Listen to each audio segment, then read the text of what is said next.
Welcome back to Fit Focus Media. Sure, we put the focus on fitness. Now today we are joined by Reece McGrath. But who is Reece McGrath? Well, he's a person, just like you and me.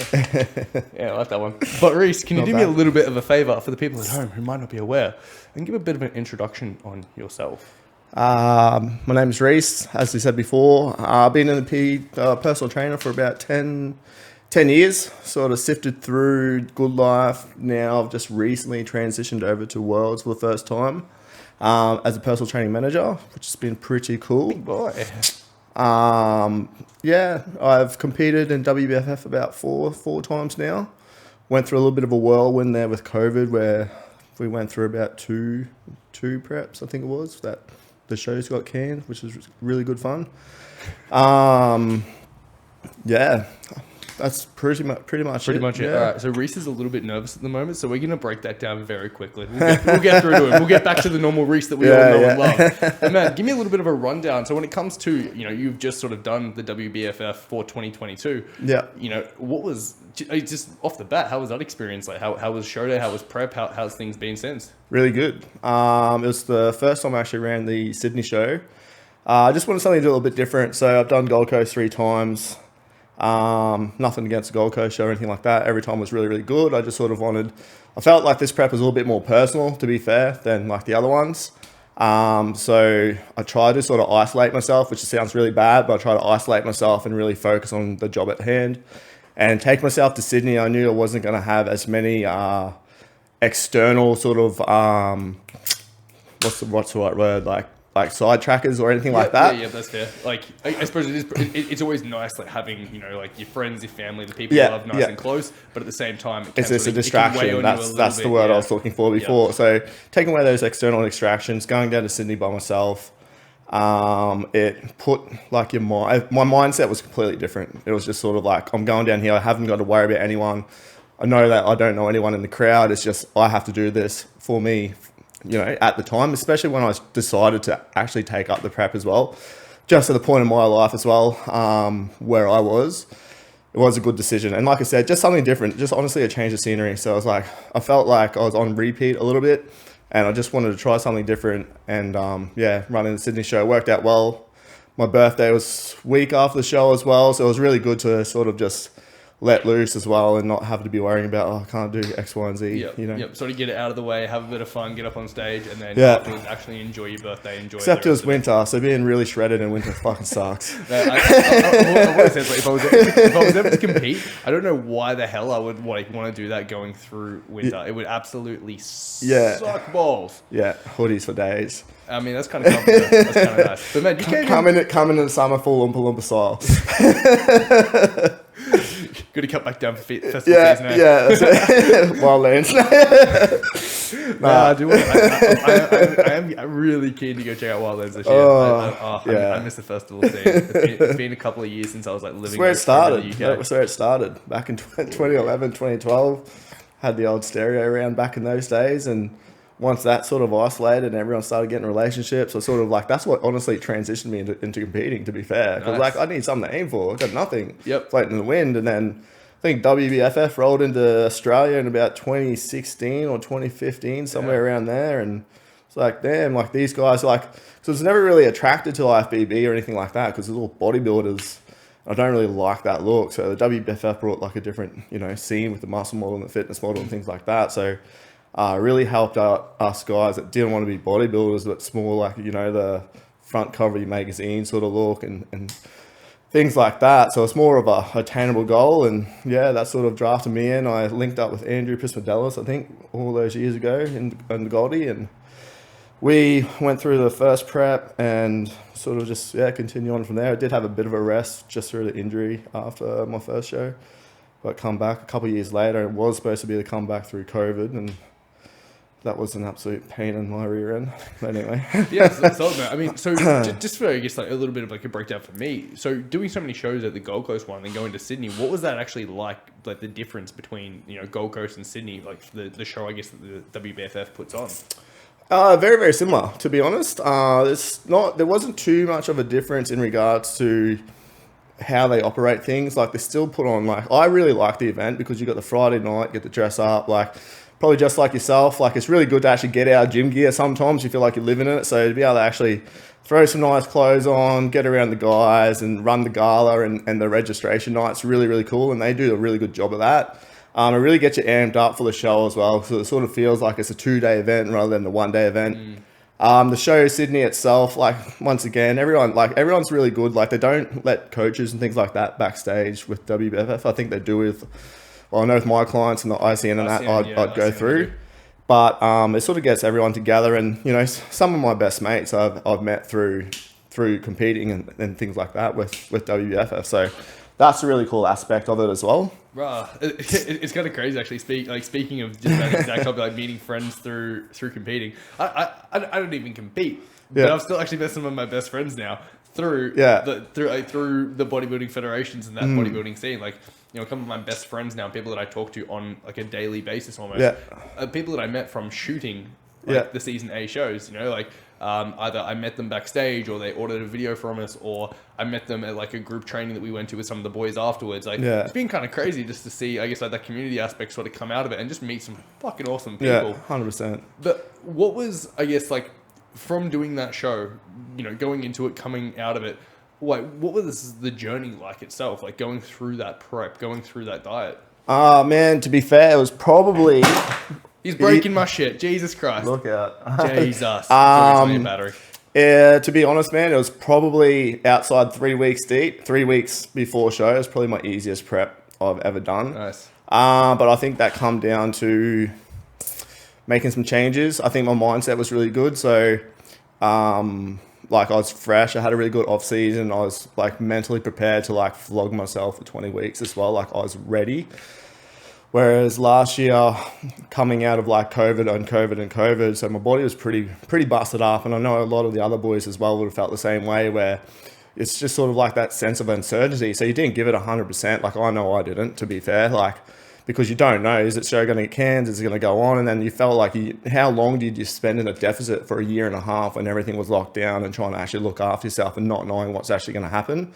So coming out of that and actually having a good like building season, eating some food, enjoying some life, and then just knowing, all right, bang, this is it, 20 weeks. So 3 weeks, those 3 weeks were really tough. And I sort of writ down a list of things that I were like non-negotiables. I was like, these are things that I felt I had done wrong in other shows or I didn't give 100% in.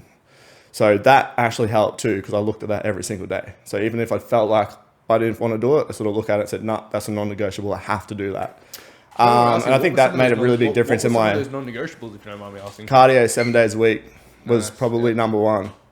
So previously, you know, Sunday rolls around and you just got a rest day at the gym and you don't feel like going in the gym and doing an hour of cardio. You know, I know me personally in the past, I've had days where I just wouldn't do it. So I can hand on heart say I never missed a day, never missed a minute on cardio those entire time. Second one was like your cheat days or your refeed. So I'd always sort of allow myself a little bit more leniency, you know, on those days.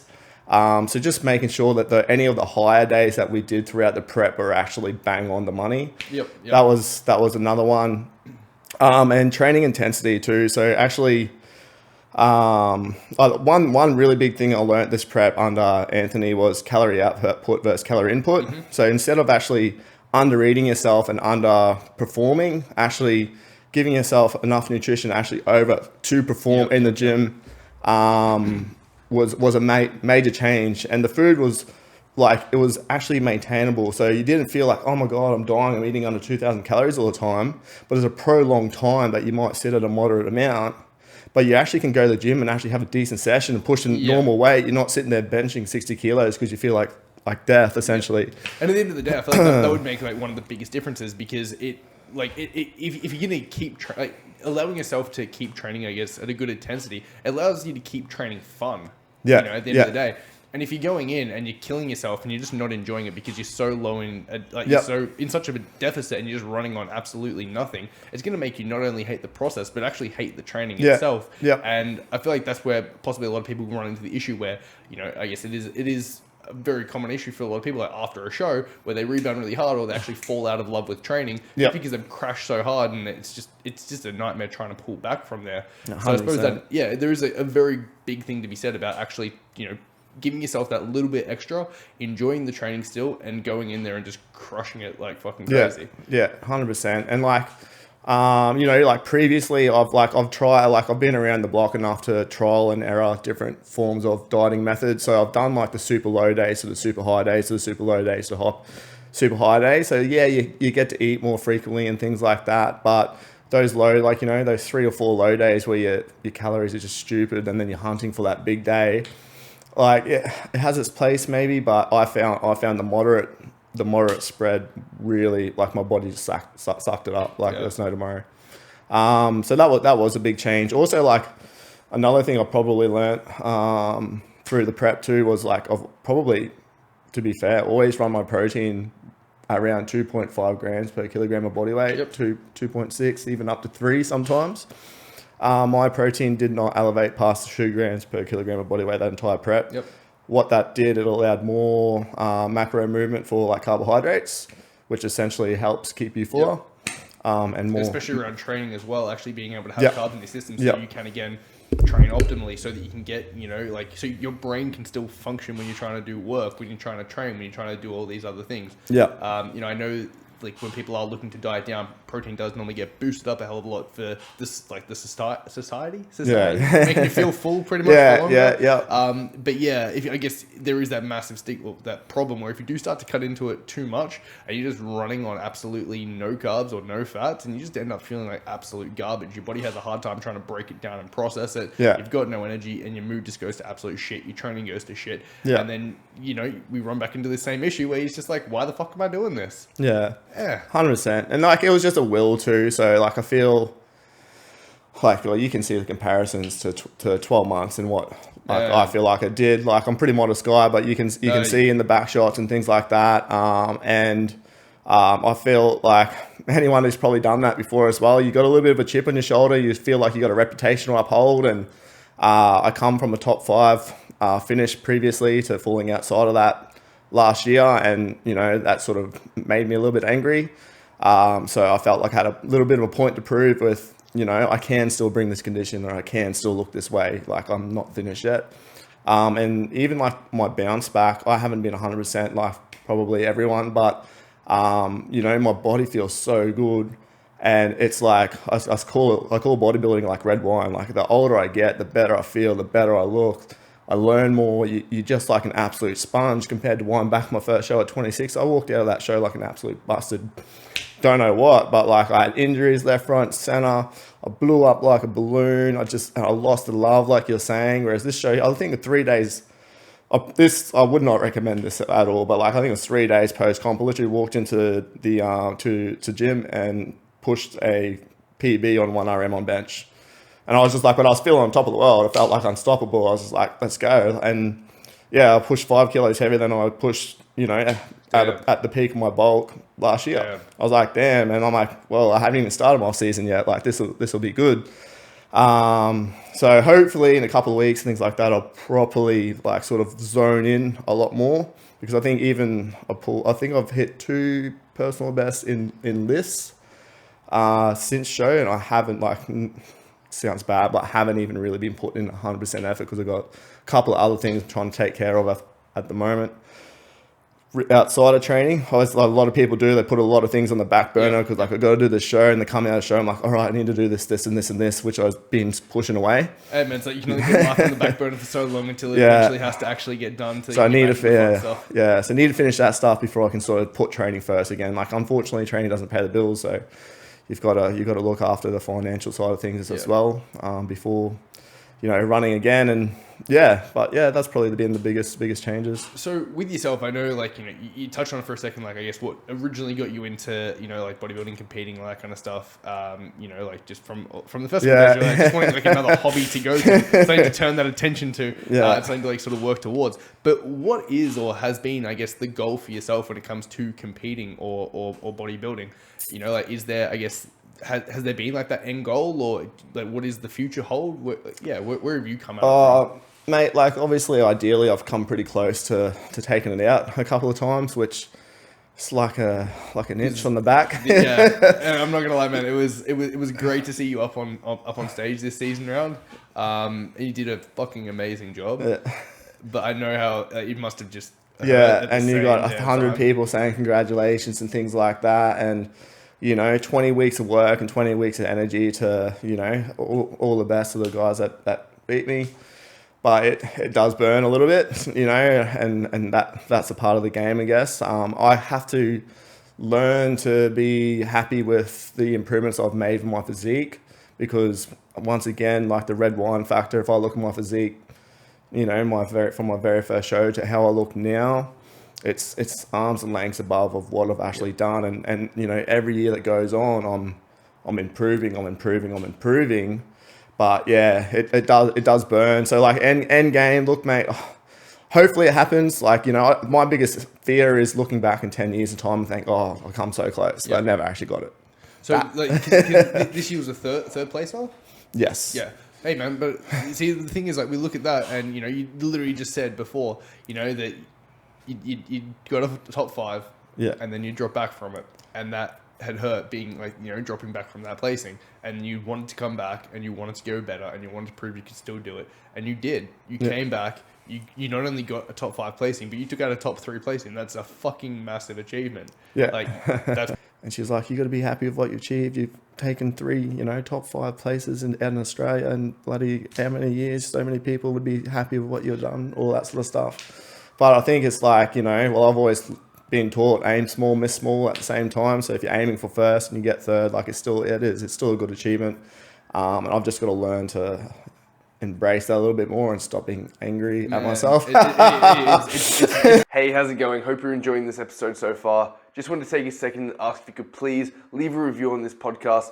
And if you hear something you think could help someone else, share it with a friend. Word of mouth is really the best way to help these things grow. So please, thank you, and enjoy the rest of the episode. The thing is, it's like it is never easy, and people like will always say, like, be proud of it. You did so well. You did so well. But at the same time, I come from the same position when people do like say that sort of stuff to me about like work and stuff. I'm like, yeah, that's cool, but honestly, just fuck off. Like that's not what I was here for. And so, it was 100%. And like it's a big, especially being Sydney and the whole personal aspect of it. And I was like going down here for me and the financial investment that you put into it. Like I think it went down there for about a week and a half before the show and training down there, and like it's just like it did hurt, and I've got to learn as well. I think I'm quite a humble person, so I think WBFF is very extravagant. I haven't actually gotten my my feedback yet. I haven't actually gone that far, but I look at myself and it has to be 2 things. It has to be size, which I think I need to give myself time to grow, because just being known for being lean like sucks, because everyone sees like photos of you absolutely peeled all the time, and then when you're sitting around normal body fat percentage, like, oh, what's wrong with you? And when you're trying to put on size, you're like, man, like this is a part of the journey. I don't look like this all the time. So I think that's such a trigger. I think a lot of lean guys or people who are renowned for competing in that a lot would feel that, because you're like, as soon as you like lose your abs, like, you let yourself go. You're not training. I'm like, no, I'm actually trying to fucking grow. So I think I need to let myself grow. And I feel like if I give myself a solid 12 months of growth and actually looking at my performance and things like that, because trying to grow, like I think I've done a cut. I've done a prep every year for 12 months, even though I haven't landed on a show due to COVID. I've done a prep every 12 months. Something like that for 4 years. Jesus so Christ. trying to actually add muscle tissue in that size, very, very hard to do. Jesus. So at the moment, I think the earliest I'll ever come back is October next year, which will give me about a year and a half, I think. Man, I mean, honestly, I think there really is something to be said about just the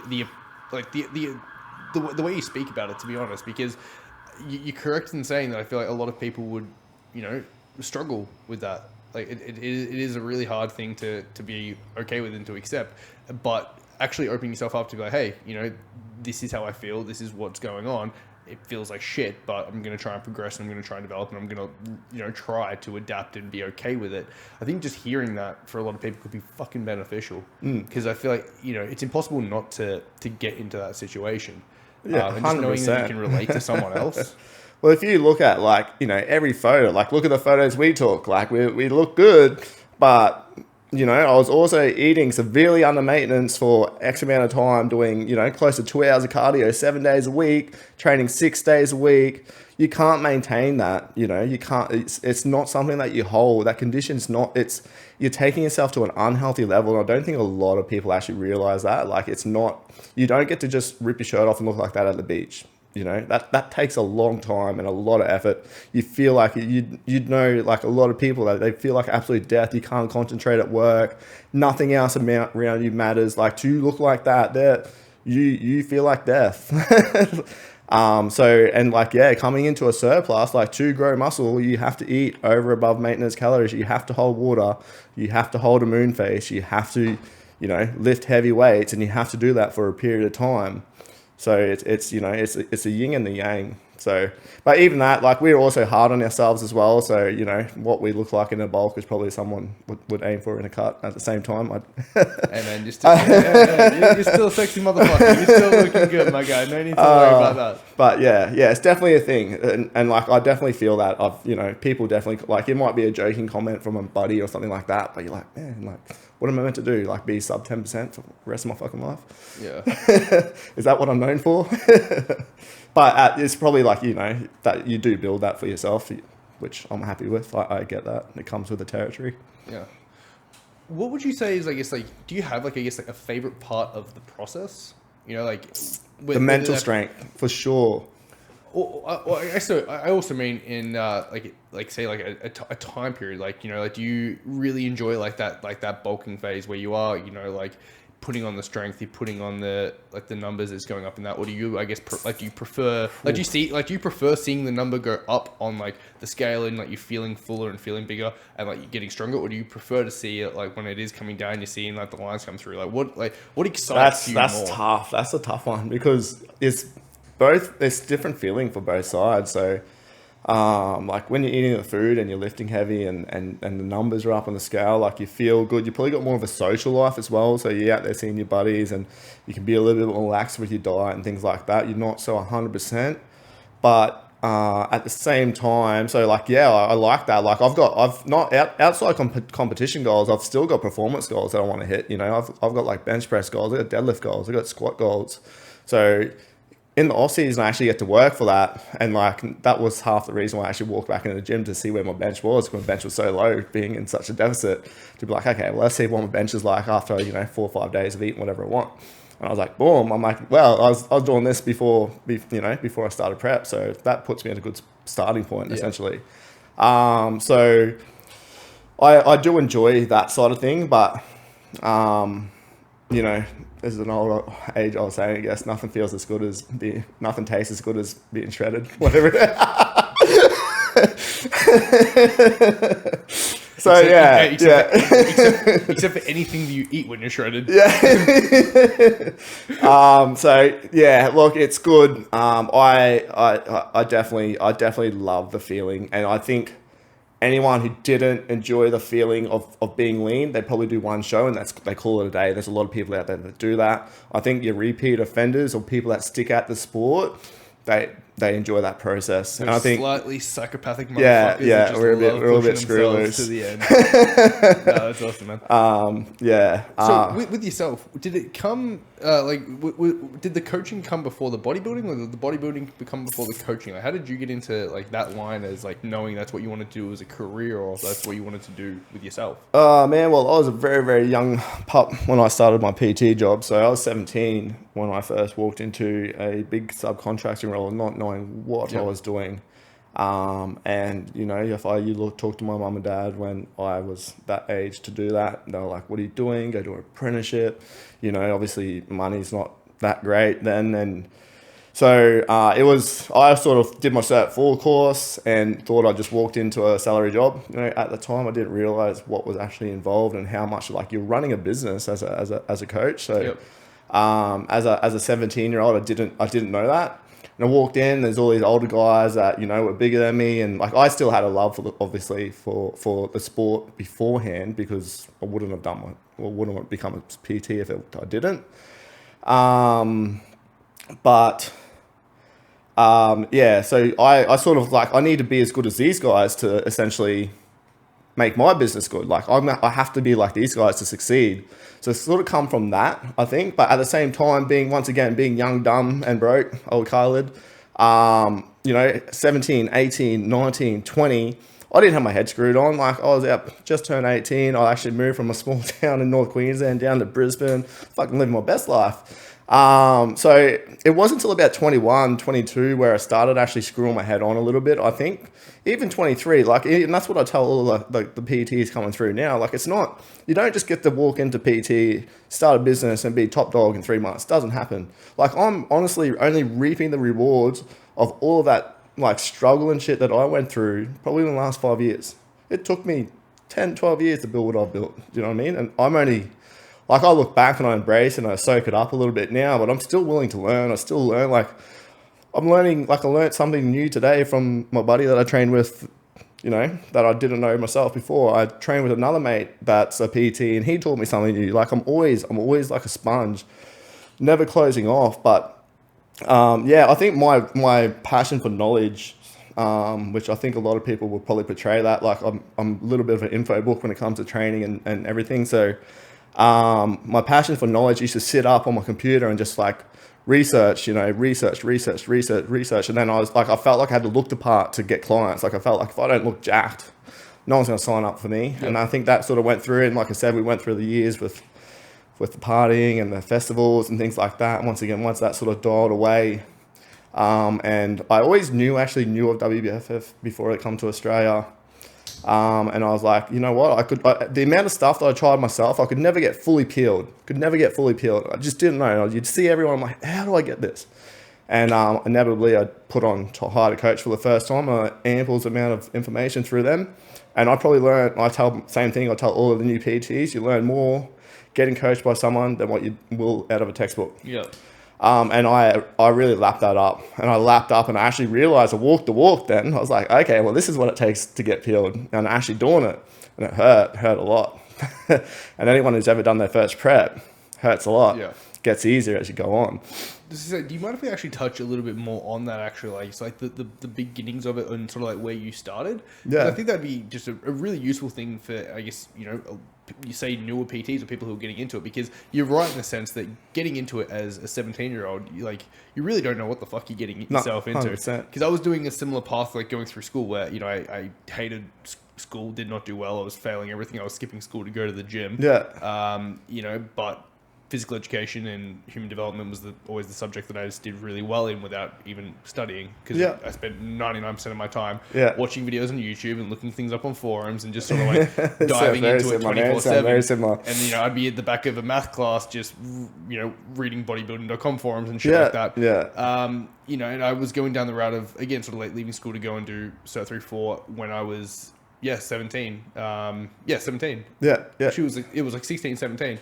And what actually happened was, as I was getting through that, I realized that, oh shit, I'm not prepared to do this. And I actually ended up making the switch and I went to doing door-to-door sales. Yeah. Because I was like, I don't know how to sell. I don't know how to talk to people. I'm not very comfortable with this. And I was like, if I try and throw myself into this, I'll be fucked, because it's not just a normal job. How did you actually go about developing those skills? I know you said that you sort of, you know, looked out to the people around you and sort of took on little bits and pieces, but what was it like actually developing that from the start, not knowing fuck all as a 17-year-old kid, going into a world where you are actually competing against, you know, 25, 30-year-old guys who have experience in the industry, and you're trying to make, you know, a name for yourself? Yeah. Man, learn from my mistakes, to be fair. So there's a lot of things in my terms and conditions that feel like yesterday that I actually, you know, got walked over in that time. So I remember, you know, everyone's like, oh, dodgy the tax man and things like that. So you start taking cash payments from everyone. And I had 4 or 5 appointments booked in as an 18-year-old, walking into the gym, happy-go-lucky, about to take $300 cash home. And I had 4 out of the 5 appointments, like, just ghost me, no show. So I walked out with $50. And I was like, damn, like, that sucks. Like, what? you know, everyone's saying, oh, you know, cash is the best and things like that. So like you learn, you're like, well, how do I stop that from happening again? So you're like, okay, well, Documents and contracts are better. I need to set up a direct debit system. You know, or I need to implement a cancellation policy. What is an invoice? Yeah. So, man, I probably went through in those years, like, man, as I said, I was like such a fish out of water. Like I literally moved. So I was grade 11 when me and my family moved from North Queensland down to Brisbane. I didn't want to go back to school again because I'm a little bit of an introvert. Didn't want to go to midway through grade 11 and go back to school. And I honestly, man, I sat around kicking stones for about 3 months until my parents nearly had enough of me. And they're like, what are you going to do? And I was like, I was training at the gym 500 meters down the road because we didn't have actually a gym up there, but I was always into it. I was always into like, I remember doing like the cedar block stuff at the old man's. Hey, bro, I took the weights out of Dad's shed and like snuck them into my my bedroom when no one was home one night, and I would just be up at like, you know, fucking between 8 and midnight, just like doing curls in my room and shit. You know, using like, water bottles as extra weights and shit like that. Everyone does the same thing. So I actually bailed up. So I was actually getting PT'd by a coach at that gym that I was working at, and I bailed him up. I was like, what are you got to do to work in a gym? And he sort of pointed me in the right direction, and I was 16 at the time. And yeah, one thing led to another. I sort of went to my parents. I was like, this is what I want to do. They were a bit skeptical about it. They went and talked to the PD. Yeah, all good. Rah, rah, rah. Went and did my course, finished my course. And then, you know, the major club, like once again, just being a little bit oblivious, was Good Life at the time. They're everywhere. So I walked in there, put my resume in, thinking I'm like, oh yeah, like once again, I wasn't too aware of the contractual system back then. Nothing wrong with the contract system, by the way. It works. I was a little bit oblivious. And yeah, I got a phone call the next day and signed next minute. I was signing a contract. Actually, you actually just reminded me what freaked me out when I was doing my Cert 3-4. So yeah, I was doing my Cert 3-4, and there was a gym that I had been really interested in working at. And again, at the time, I had no idea how PT worked, how the gym system worked. And I went in for an interview with them, and, you know, they were like, it was all good, super happy, you know, sweet. And then like, oh, and this is like what the rent is. And I was like, what? Rent? Yeah. Like, what? And they're like, yeah. So this is what you pay, you know, per week. And I was like, wait. So I work here and I pay you money? Yeah. Do you give me the clients? What? What? And then it clicked, and I was like, oh shit! Like I gotta get my own clients. Yeah. And then I gotta get enough to not only like pay for myself and to make money, but to also pay these guys. Fuck. Yeah. I don't know how to do that. Yeah. And that was, it was like, all right, let's just try and go down the sales route and at least learn that portion of things. Well, sales is, you could be the best PT in the world, to be fair, and if you can't sell, then you're gonna fail.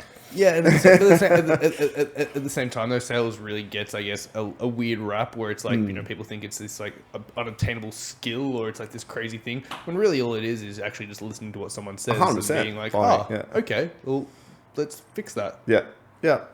But yeah, man, if you want to rewind the clock, like, you know, I appreciate everything. Like, there were some hard times there in my first couple of years as a PT, but I never gave up, to be fair. You know, the amount of times that I got pulled aside by everyone, you know, like my parents, I felt really bad. I still feel really bad for, you know, the amount of like headaches and things like that, but you know, I was like, this is what I want to do. Like how you're saying that you're skipping school and reading bodybuilding, like articles and things like that. To be fair, like one thing I really have learned in life, in my young adolescence, mature age life, is follow what you actually enjoy doing, because that's what's gonna, if you could have a 14-hour day, you don't give a fuck, because that's what you like to do.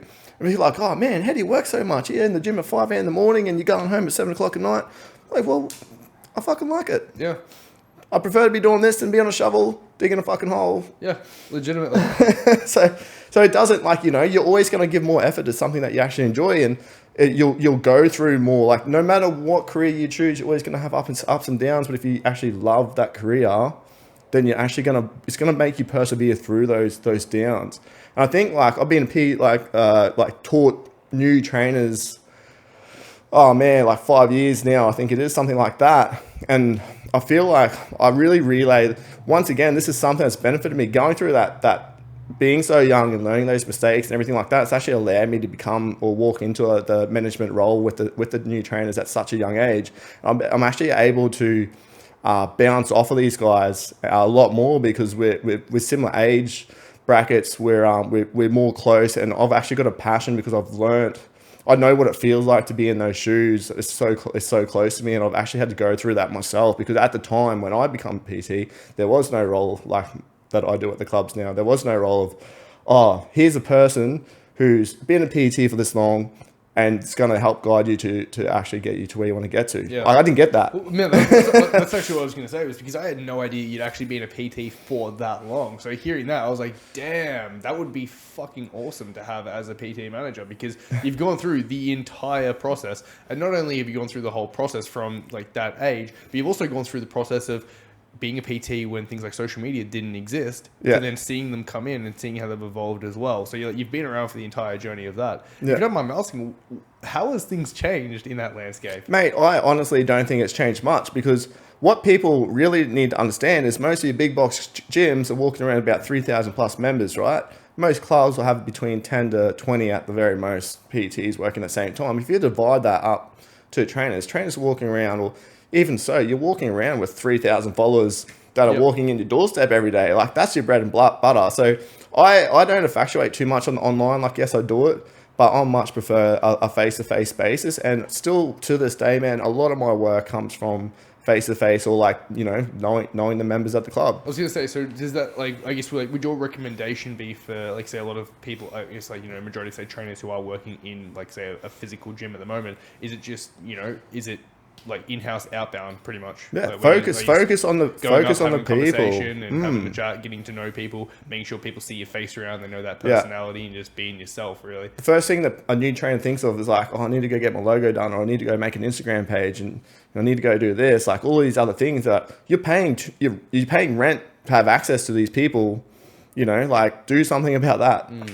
And these guys are members of the club. Like, yeah, I might get a hit on Instagram that someone wants to train me, but I live 50 kilometers from where I'm actually operating on. Yep. Do you think that's person gonna, you know, maybe not. Yeah, the way I actually just phrased that was is a way that I've never heard it put before, that I think works really well, which is like, at least the way I viewed it, I think a lot of people probably do, is like, your rent is, you know, you view it as like, okay, I'm paying to use the space, I'm paying to use the equipment, but really, if you think about it, what you're paying for is a very warm lead base that's right at your fucking doorstep. Yeah, 100%.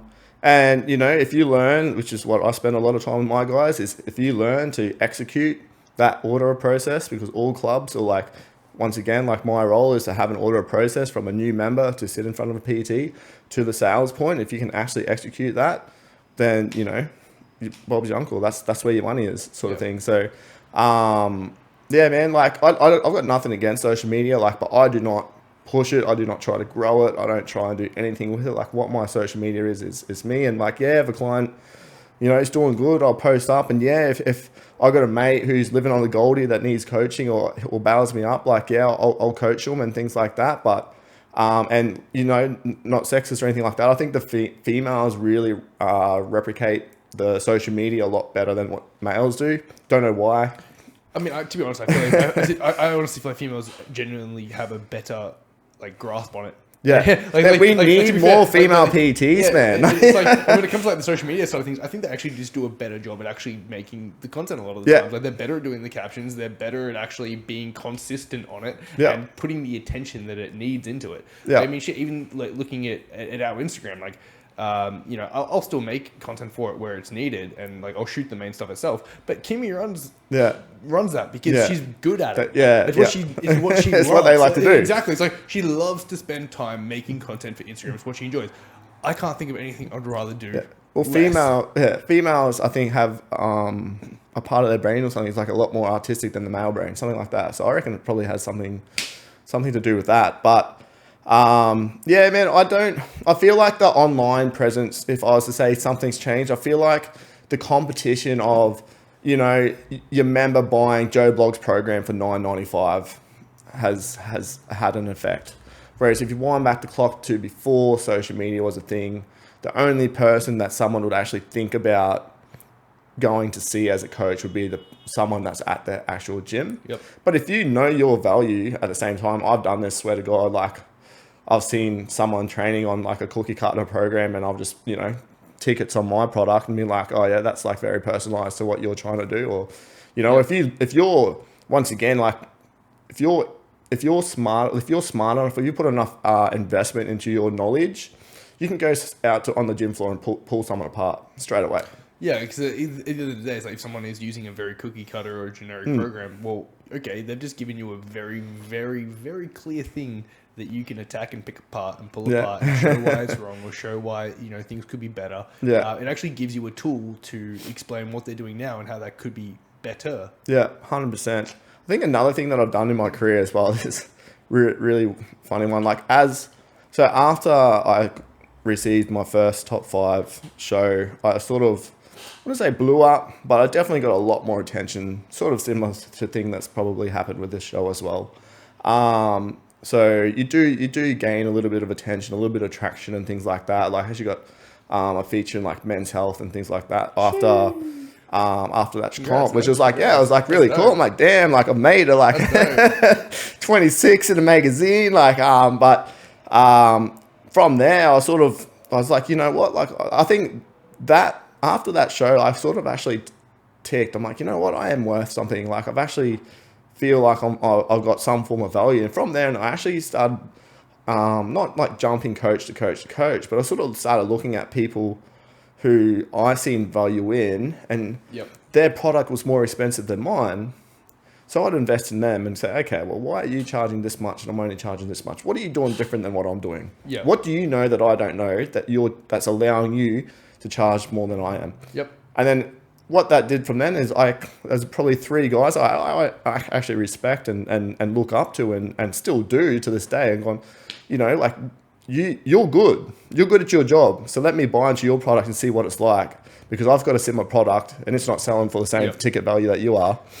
See, I feel like, because I don't know, I feel like, you know, going down the route of like, you know, trying to find like a mentor or a coach, or, you know, investing in like courses and things like that is a really, really beneficial way 100%. to spend your money. It's a really great thing to do. I mean, shit, I'd literally just drop another ridiculous amount of money on another course because it's very, very specific information for exactly what I'm trying to do. And it's stuff that I have been trying to put together for the past like couple of weeks, and it just hasn't been clicking for me. And then I know that this, it literally applies it.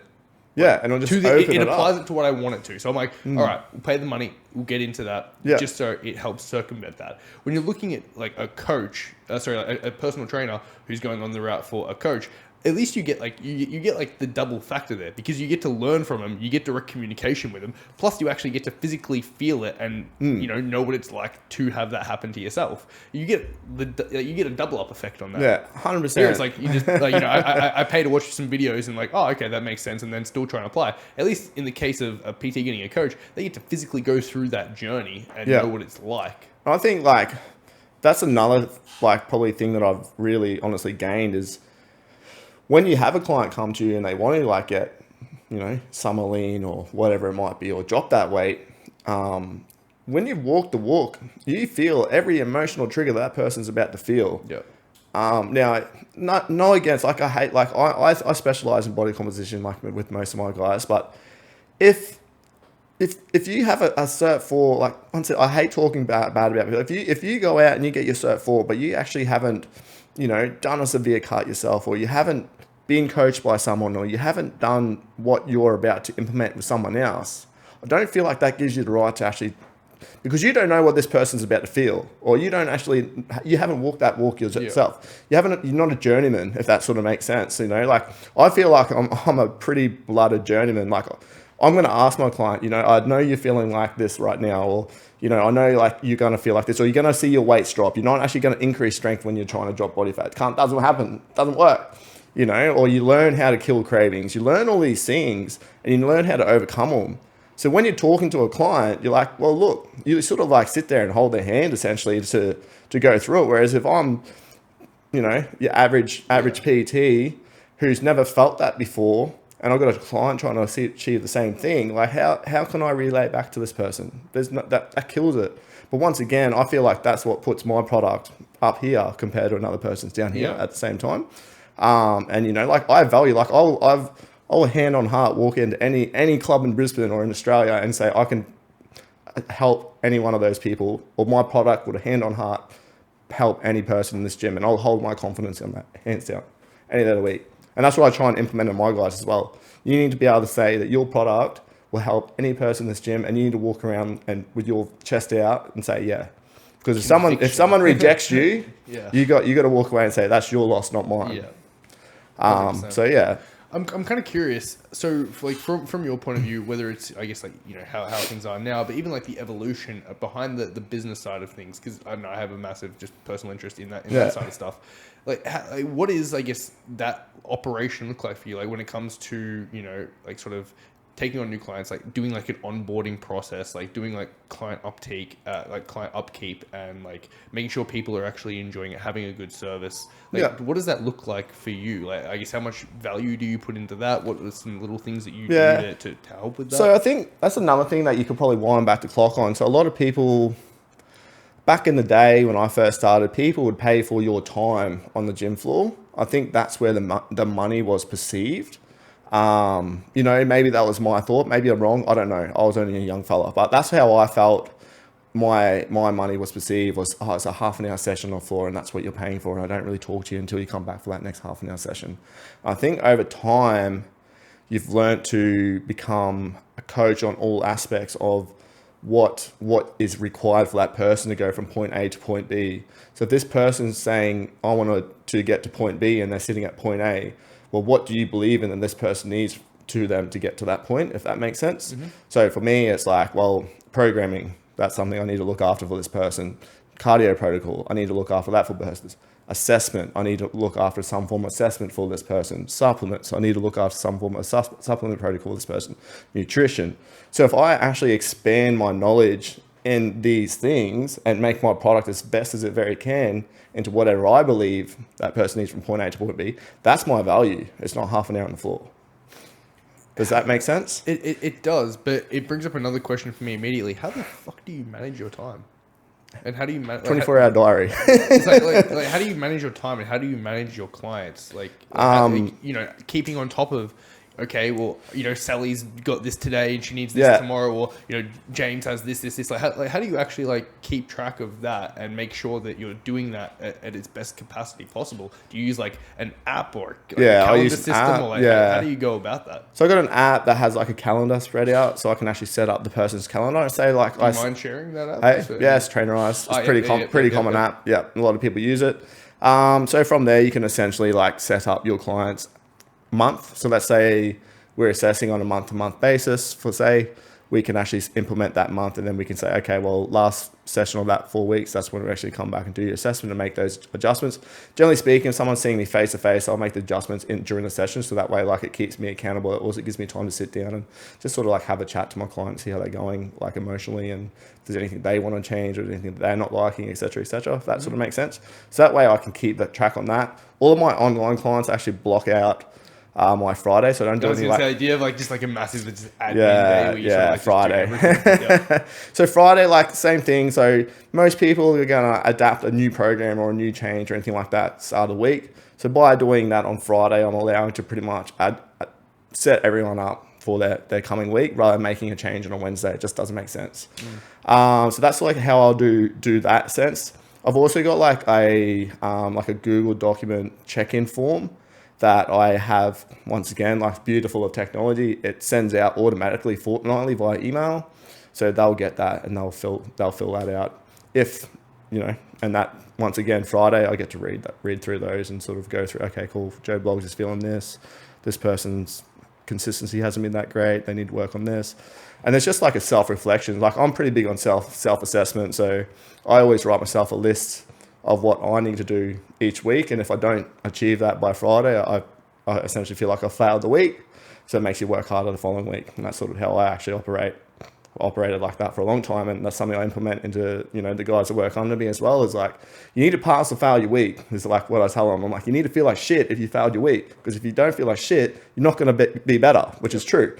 You need to feel you need to fail to essentially to grow. Yep. So same thing with the self-reflection sheet with the clients is they're either going to make themselves feel like shit and move forward, or they're going to say, yeah, I actually did not a bad job. So it's important. It's an accountability thing as well. But yeah, time, man, I have everything in my diary from literally the moment I wake up to the moment I go to sleep. And I tell you, I sort of tell most of my guys, I don't know if they do it or not, if you're watching Netflix at 12 to 2 o'clock on a Monday, watch your Netflix from 12 to 2 o'clock in your diary. Do you know what I mean? Because like if you're not, I'm a visual person. Yeah, no, I was gonna say, 'cause I 100% agree with that because it's something that I need to get back in the habit of doing, which was say even today, like I had a few things like sort of scheduled into the calendar that I needed to get done, and then I got those things done, and then I kept just like ticking away at little bits and pieces here and there, but I didn't add them into the calendar after I'd done them. Yeah. So then it got to like I'd finished up for the day, and I went to go set up for the podcast, and I knew that I'd done like a lot. Like I knew that I'd done stuff because I couldn't actually like physically look back at it. I didn't know what the fuck I'd actually done. Yeah. So even if it's like, even if you've done something that wasn't necessarily on there, just put it on there so at least you can look back and be like, oh, okay, I did do this today. Yeah, 100%. Or, oh, sweet, I've done that. I don't have to do it now, or I can do the next phase of that now. Yeah, just perfect. actually noting what you've done through a day so you know what you've done and you feel like you've accomplished something. It feels good ticking a box It or does. like deleting something. You It know? does. And It like feels once great. again, you come to Friday and you're like, I've done everything I had to do this week. I did good. But then like, oh, I've still got 4 things left on my week and it's Friday at 5 p.m. Fuck. But Do you know what I mean? So like, there's a big difference. Like, I think people don't set themselves. Everyone's got these major goals that they want to achieve, but no one has minor goals. Like, you should have daily, weekly set things or set targets. So like with your business as well. Like, if you were to go, all right, I need to produce social media content this week. All right, you can't pass or fail that. Whereas if you're like, I need to post 5 posts this week, Monday to Friday, and you post 3, you're gonna feel like, okay, cool, I didn't hit my 5. That's my target. But if you're like, I need to create social media content this week, and you posted 1 post, you can be like, yeah, fuck yeah, I did that. Yeah. Does that make the difference? Yeah, 100%. So I'm a pretty big believer in that. Like, it's like cheating. Yeah. Making like the target very, very clear. And then like actually focusing on the actions behind it, not so much the goal itself. Like having the goal there is perfect, and then actually sorting out what are the actions to get to those goals and just focusing on those and making sure that they get done. Yeah, I call it micro assessing and macro assessing. So micro assessing. So what's your daily task? Like, your daily task might be, if you're walking into your week and you're trying to go from like training 3 days a week to 5 days a week, your micro and you're wanting to train in the morning or something like that, for say, you got a micro target of going to the gym in the morning. That's it. That's all your mind should be set on. I need to wake up, go to the gym in the morning. Not that I have to train 5 days for this week. I need to train this morning. But then what happens if you hit that micro assessment every single day? You're going to get to the end of the week and you're going to achieve your macro assessment. Simple. So Solid. I think a lot of people, like even like on a weight loss journey or something like that, oh damn, I don't want to lose 10 kilos. This is going to suck. How do I do this? But if you're like, okay, cool, let's aim for, this much per week. You're just breaking it down. Everything. I'm such like a numbers person, data person, where I just like breaking things down. You can break shit down to the fucking hour if you wanted to. Because that's the other thing that I know affects me a fair bit, which is when you see the list and the list is this big. Yeah. It's so easy just to look at that list and be like, oh, fuck. Yeah. And just I feel you. I see the look in your face. So I'm like, I see I did that today. And you end up just like getting to the end of the day and the list is still there because you just looked at it instead of actually getting fucking started. Yeah. And actually, just like trying to break it down and just focus on getting one thing out and making that the macro and say, okay, now we've got that done. Let's just pick another.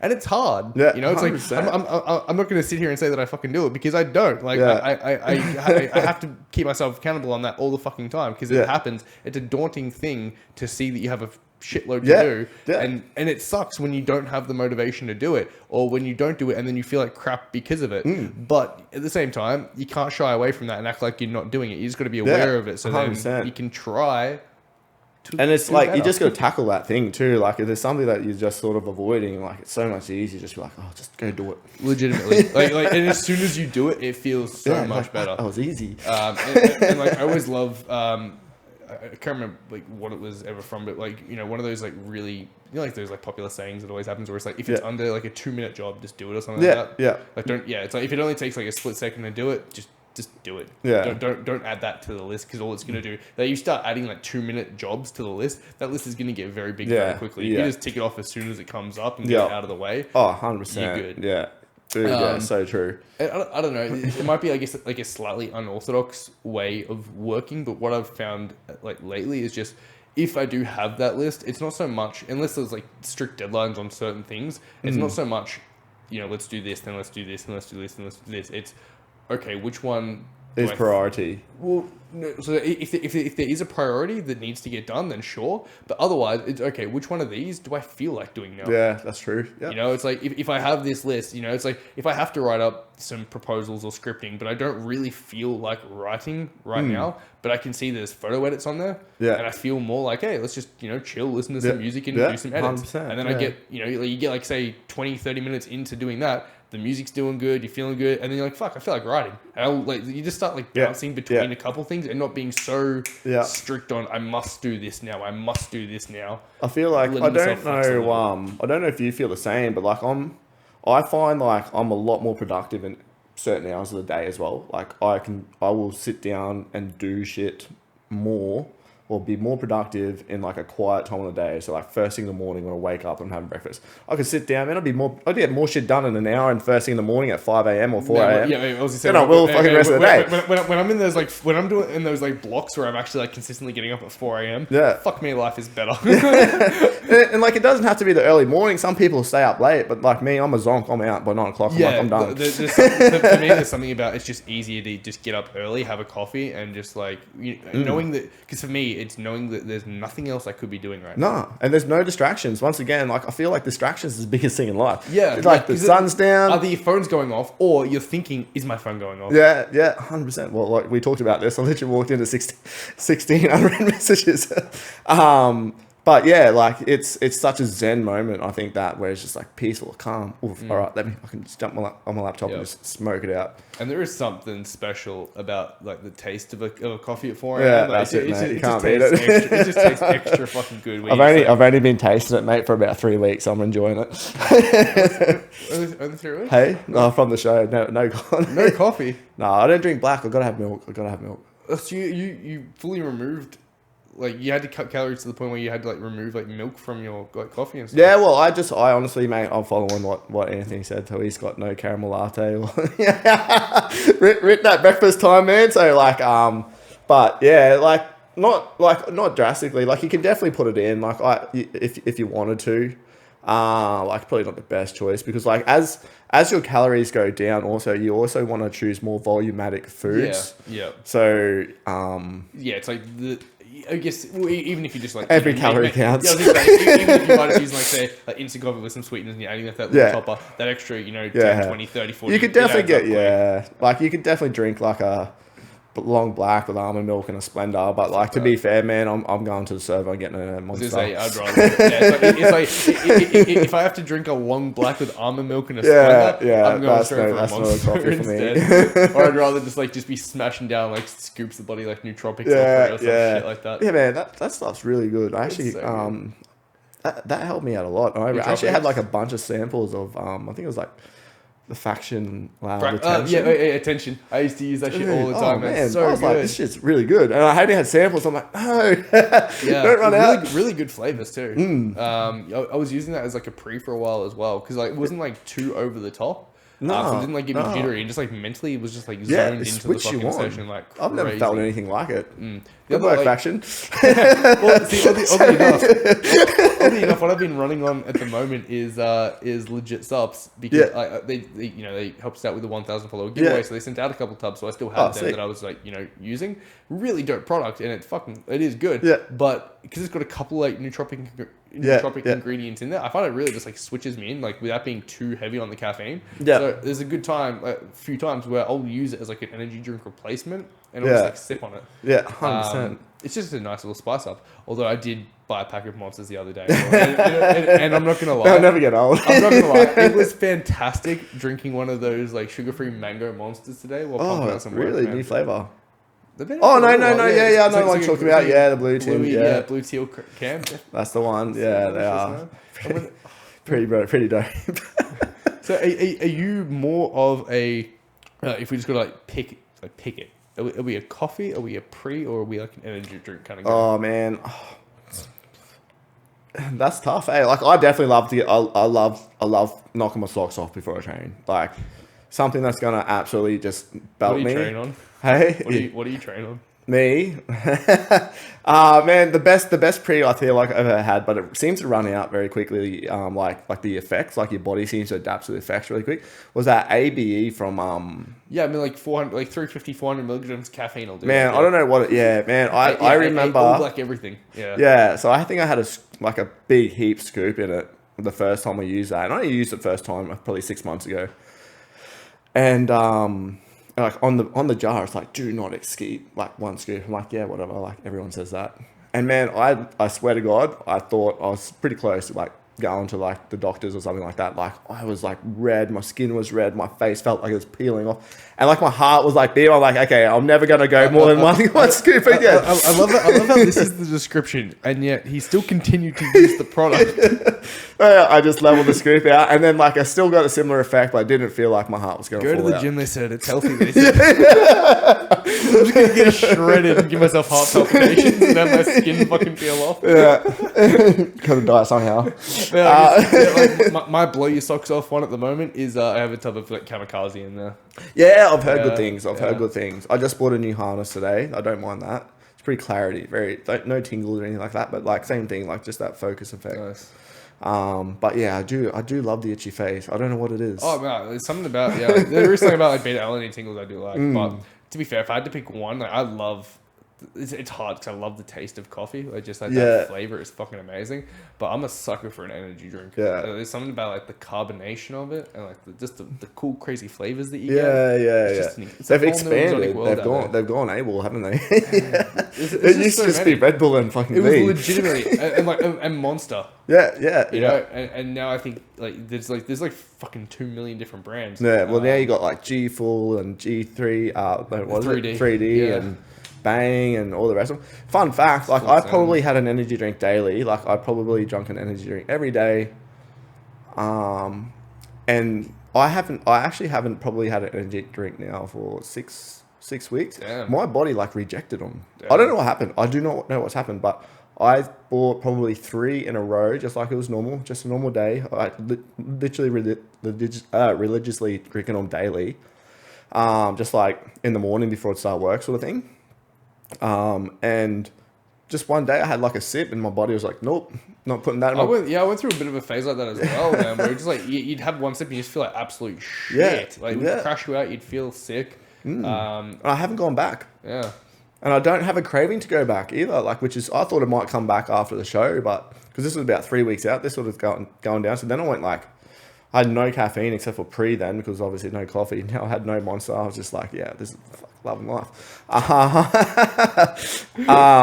But like, yeah, I don't know. Like even I thought I was like, oh, maybe I'll get one. So I don't know. I haven't tried. I need to just see whether or not my body's like, nope. Still, to be fair, it's probably better for your body if you don't try. Yeah, because like, it's like they're probably not the greatest things to be having. So if you can avoid it, well, I've tapered off now, and it was like an instant thing. It was just like boom, like people who try and give up smoking. It's like you can't just literally stop smoking the next day, and that was like what it was like. It was just like I just couldn't do it. It was like that. It was like the only thing that reminded me is when you said like the carbonated taste, and I felt like the carbonation of it was something that was throwing me off. Like, because I drink it, and similar, like I don't know if you have a Pepsi Max even. Well, see, I like crave like just the carbonate, like sweet carbonated stuff. Like Monster, Pepsi, all that kind of stuff. It's just something about it. I'm just like, yes, please. Like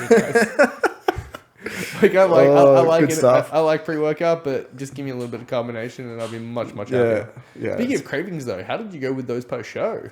Or even going into the show. Dude, one thing, like, is food always looks better when you're dieting than, like, food.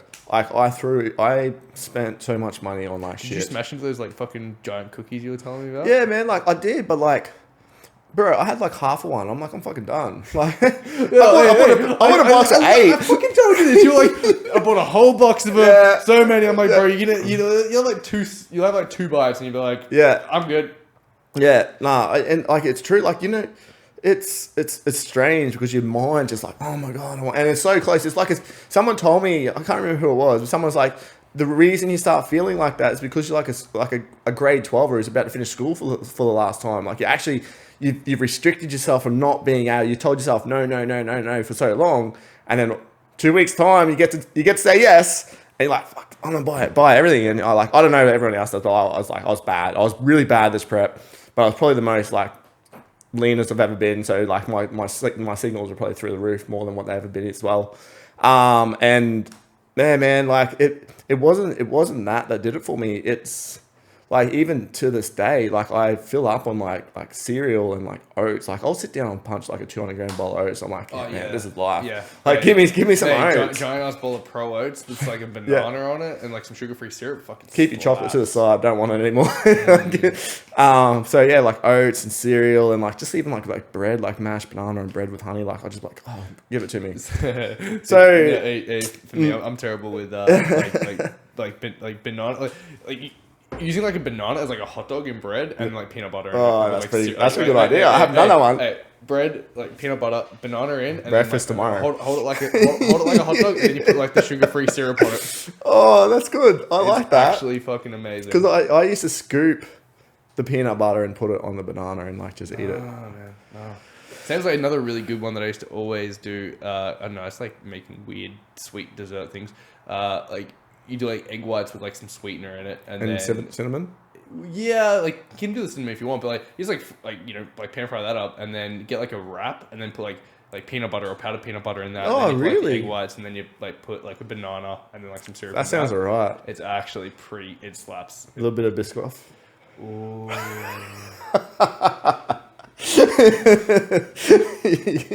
You're about to have breakfast in my house.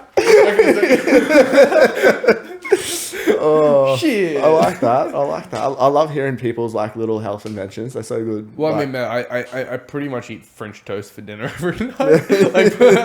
like protein French toast, where it's like like you get like your egg whites, sweeten the cinnamon, whisk that up, put some bread in it, fry that, like put that in the pan, and then like Greek yogurt on it with some banana, some like cracker salt. yeah, right. A couple of almonds maybe. Got the fats there, banana. That's not syrup. bad. It's like a sweet treat to like end out the day. Yeah, man. I always like try and end the day with something like healthy but sweet because like otherwise like I'm going for ice cream. Exactly. Like same. And so even if I am still hungry after that, then I'll go for like the protein ice cream because you make a giant ass fucking tub that's like this big and it's like 250 calories. Yeah. Talking on the French toast, I actually had I seen there was a recipe on the YoPro Instagram page. It was crumpet French toast crumpets. So same thing. You like it was like almond milk, the egg whites, and whatever it is you put in there. I made it. That sounds dangerous. And you dip the crumpets in, and then you cook the and then you stack it. But then you put like the salted caramel YoPro, and you stack the crumpets. Then you do the banana and the peanut butter, whatever, and the sugar free or honey. Are in a crumpet? Hey, I have to send it to you. Like it's actually good. Do you know how many calories are in a crumpet? Dude, not many. I think there's about 20 grams of carbs in a crumpet. Fuck. If that. That's not bad.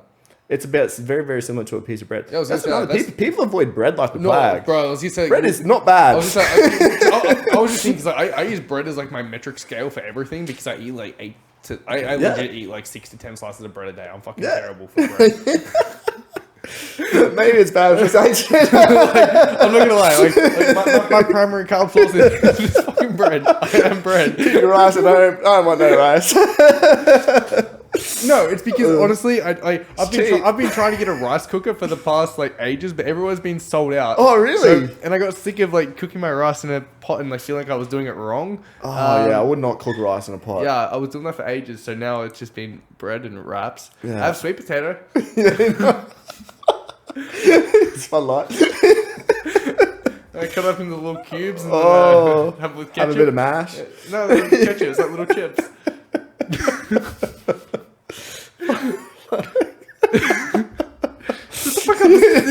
This is Brendan walking out with fairy bread. Alright, hang on, just before we start, just to have some fairy bread. It was one time, shut the fuck up. Best losses in. I feel like I'm being attacked on my own show. This is bullshit. Oh, I've actually got tears in my eyes. Oh, but bread is good. I like bread. I definitely.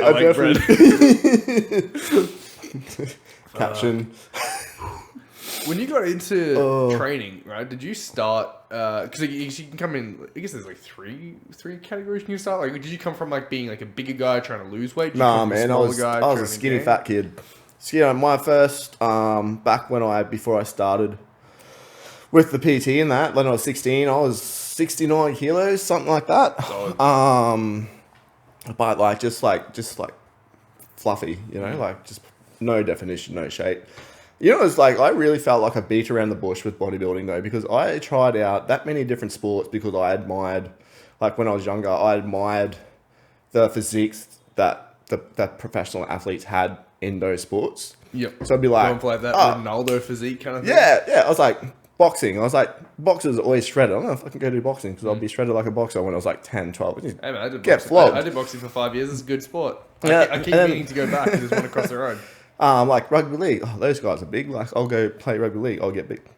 It wasn't until I was like, you know what? Fuck sports. Like, this is what I'm actually good at. And I think that was like a moment of time too. I was like, you know what? No tickets. Like, I'm pretty humble, but I was like, I actually look good in the mirror when I actually put in effort. And like, I'm not the worst looking man in the world. So like, when I actually started putting effort into that, like things happened. Like, it was like, okay, cool. So that was like another thing that I sort of believed in. I was never good at sport. Like, I liked playing, and I was always an active kid, but I was never great. I wouldn't say I was terrible. I was just never great. I was never going to make anything of it. I was never going to be, Muhammad Ali, or I was never going to be an NRL football player. I was never going to be anything like that. I really enjoyed the camaraderie and always enjoyed that side of things, but I was never going to do anything with it. But once again, if you look at, like, I'm nothing major or nothing special, but like what I've actually created, or because this is what I was actually good at and stuck to, if that sort of makes sense. Yeah. I don't know. I feel like there's also, I feel like, and I could be completely wrong because I'm talking out of my ass here. Yeah. But I feel like there's probably a lot more carryover when it comes to like bodybuilding and actually making a career from that sport. Yeah. Because it's like, if you go down like the actual professional sport round, like you have to be like the best of the best to get into like a proper team. And if you're not at that level, like there's really nothing that comes from it. Yeah. Right? But if you look at, say, bodybuilding, right, it's a great fun sport that you can get into, but if you if you enjoy it, you go through the process, you learn, or if you and especially if you do well, it opens up the whole like coaching side of things. And you can make a very good career coaching people on how to lose weight, how to gain muscle. Like, there's not, I guess, this massive demand for a soccer coach from a guy who used to play in a junior team who was kind of good at it. Yeah. It's like, unless you're like the best of the best in that sport, you really can't apply those skills or that passion into a real form of income. Whereas at least bodybuilding, it has that carryover. Yeah, like, if you place well at a show and you happen to be a coach, it's going to have a carryover. That's sort of what I was talking about a while back, where, nothing against, I'm not saying everyone has to go and compete, but I think everyone should put themselves in the shoes of what they're going to actually put their coach in and what they're going to specialize in. It doesn't have to be body composition, but if you're going to specialize in strength and conditioning, go see a strength and conditioning coach and do a 12-week block with that person before you go and try and implement. Just because you got Cert 4 doesn't mean you're a strength and conditioning specialist. Just because you got your Cert 4 doesn't make you like a body composition specialist. Like, if you don't know what you're about to do, exactly what you said, like, you're not going to know what that person's about to experience. So it's a big thing. Don't try and put yourself through something that you haven't done. No, really. No, hands down. Like, yeah. Which is like, even with the team I got now down at Underwood, everyone's got their own special niches and things like that, but they're all out there practicing what they preach, which is good. It's good to see. So, like, it's being a coach, man. It's like you feel like you got hands over your mouth. You can't talk. Because anyone can be a PT, anyone can go do a Cert 4, but the great coaches or the good coaches that are walking around in the clubs in Brisbane and things like that, they're all the ones that are doing that. They do something, they've done something with themselves, or they're implementing, or they're practicing what they preach, or they're walking, or they're journeying themselves. If that sort of makes sense. Yeah. There's PTs, I've seen them, and I've put on probably close to 100 PTs in the management side of things, and I've seen them. Someone walks in and they don't look like they've picked up a dumbbell, but they're in here in the gym like asking for a job, and you're like, but back then, lips sealed, but like it's pretty tough to be like, well, you're sort of feeling like this person's not really going to make a career in this realm, because, and I feel like that was where my big drive for was to walk the walk, because even though I enjoyed gym and I was training, I was passionate about it, and I was a young fella, I didn't feel like I'd walked the walk back then, but I also didn't have much time under my belt. I was like a 17-year-old kid. So, What is, I guess, the like for yourself? Like, what do the goals look like for you when it comes to, I guess, like the coaching side of things or the business side of things? Like, like, yeah, like wait, what does the progression look like for you, or what are those, I guess, like milestones that you're shooting for, or where do you see that sort of? oh man, going? that's tough because to be fair, like my coaching has really taken it since stepping up, 4 or 5 years ago into like the PTM role. Because this is the other thing I was going to ask is when you are working with those gyms and you are going into those roles, like does the progression go up that corporate route, or does the progression still continue down like the mate? It's a really great role because essentially you're part time, so you still got enough time to do your own business. But you also got a lot of involvement and a lot of knowledge. So like not only have you gained knowledge from coaching side of things and doing all those things yourself, but now you're actually gaining knowledge on how to actually operate a gym and how to actually operate behind the scenes and what's going on there. That's what I really like. But not only that, like I've got a strong passion now. Like I've got just as much passion now bringing on a brand new trainer and seeing them successful in 20 weeks with a full book of clients. Like that makes me warm. Yeah. Do you know what I mean? So I get a lot of love out of that. Me personally, man, like I'm actually trying. It's really, really, really fresh, but I'm trying to I'd love to get to a point where instead of actually having PT clients or like dialing back a little bit on PT clients, actually having PTs that are from other gyms or anything like that and actually doing some form of coaching with them or like some form of So, man, like that's what I see in my future, especially like as I age and things like that.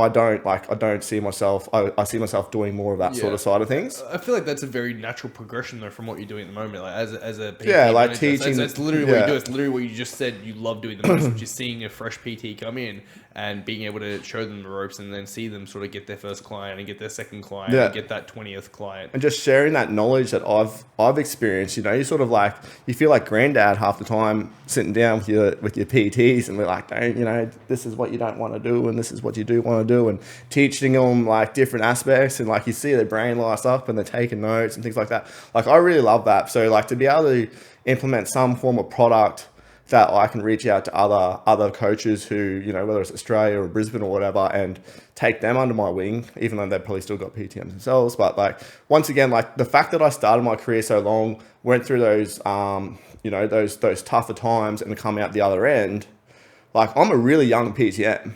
There's not many PTMs that are my age floating around. Generally speaking, if you're a young 25, 26-year-old person who's just about to start your PT career, you got a 40, like nothing wrong with, but like you've got, like a mum and dad figure rather than a brother figure. If that makes sense, does that sort of like that sounds a bit funny, but like people, I've got a better connection, I've got a better relationship because the age gap is very limited.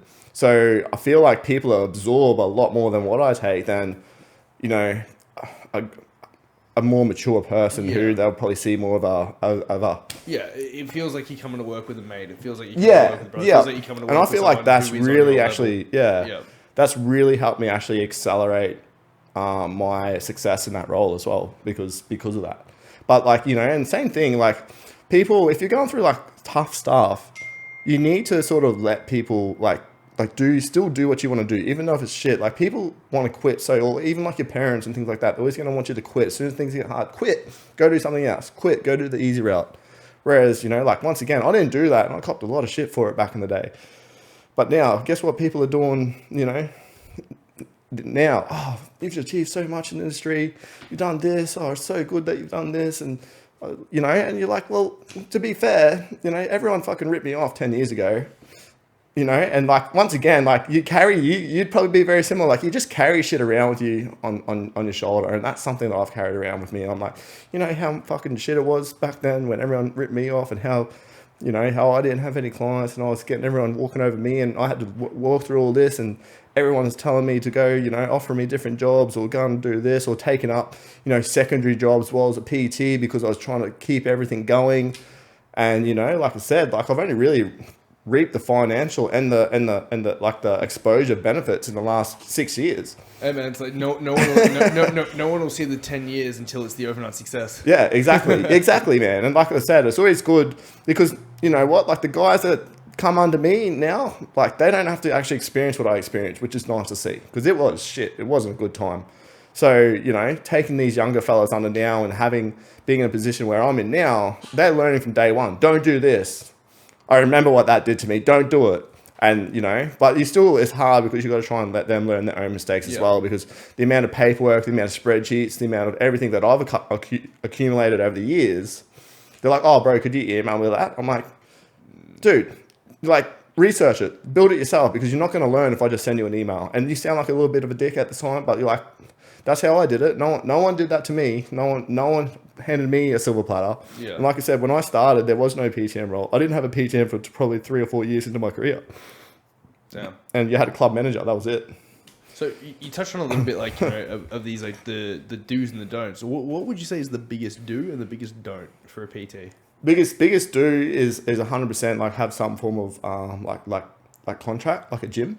It doesn't have to be like special or perfect or anything like that. It's literally a handshake agreement to be like, you know what, like, this is what I want you to agree to as taking me on as your coach. Similar to what you do, like you'd send a contract to anyone who's shooting with you and things like that. You know, it's a mutual agreement. Yours might be probably a bit more fancy than mine, but like you're literally just agreeing. So, and the reason why you want that is because, like, the amount of time and effort, like, you'd be very, very similar. How much time and effort do you spend editing photos?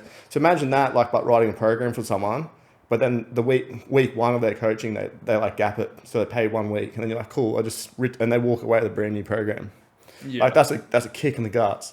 Whereas if you're like, all right, well, we're going to set a minimum term of X amount of weeks because that covers the cost of me writing your program, it also gets you to experience me as a coach for that amount of time, and that's when we put an assessment. Yeah. I mean, I always just found it's just a really good way to make sure that you feel comfortable with the situation. Man. Yeah. It's just like, because you don't want that like looming just like dread of like, is this person being legit? Are they gonna pull? Are they gonna fuck with me? Really? Yeah, like 100%. So you're just putting your foot down from day one. Like it pulls you out from actually being able to pay attention to what you're doing, and then you end up delivering a subpar thing, or the even worse thing happens, and you do put in a lot of time, and you have to value yourself, like, because if you don't have that contract, or you just like like, you're not valuing yourself. So I feel like that's something. Another thing that actually works. Sorry to cut you off. No, you're right. It works well on the opposite side of things, like receiving a contract. You know, like when you sign it, you are making that commitment. So it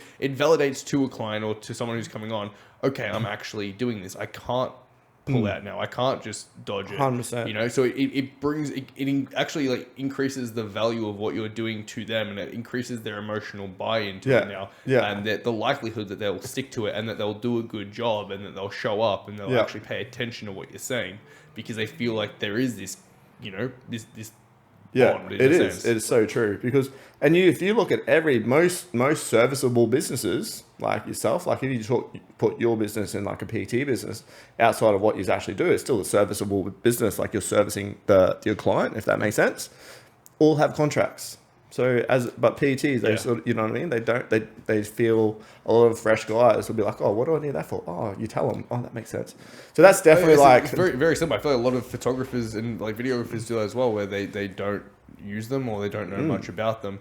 But it's like people are used to signing contracts, man. Yeah. Like, you know, like we do it on everything. How many times have you ticked the terms and conditions, or, you know, done a little scribble? It's like we do it all over the place. Like, so, like, people expect it, if you know what I mean. Like, they're not opposed to it, as long as if they have a question about it, as long as you can give them a very valid reason as like why that's there or what that is, then people are like, oh yeah, sweet, that makes sense. Yeah, 100%. And like another massive thing that people need to do is they'll have like a target session. So if you got like it'd be similar to yourself, like yourself, or like if you like, all right, I want 30 sessions a week, or 30 clients, or whatever it is, and you're starting at 0. You're walking into the gym first week. You need to be contacting at least 30 people per week.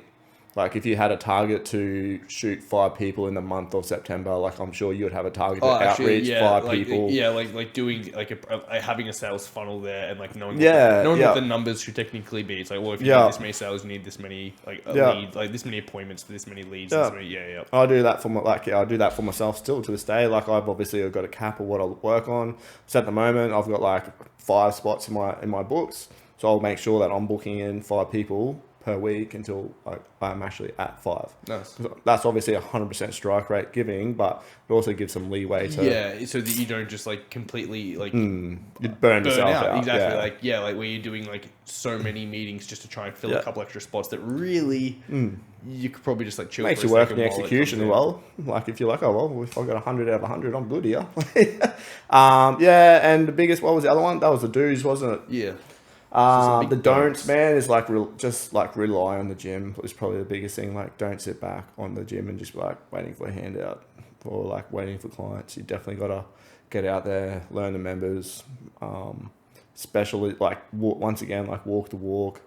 So the more visual you are in the club, the more people are going to know that you're there. So the amount of people, they'll be on 0 sessions a week and they're at the gym for like 1 hour for the week because they got 0 sessions. But I'm like, well, falling back to that rule I just sort of talked about, like if you want to be doing 30 floor sessions a week, which are say 45 minutes or an hour a piece, be at the gym for 30 hours a week because you ain't going to grow unless you're at the gym. You're never going to get to 30 sessions a week if you're not at the gym for 30 hours a week. How are you going to do it?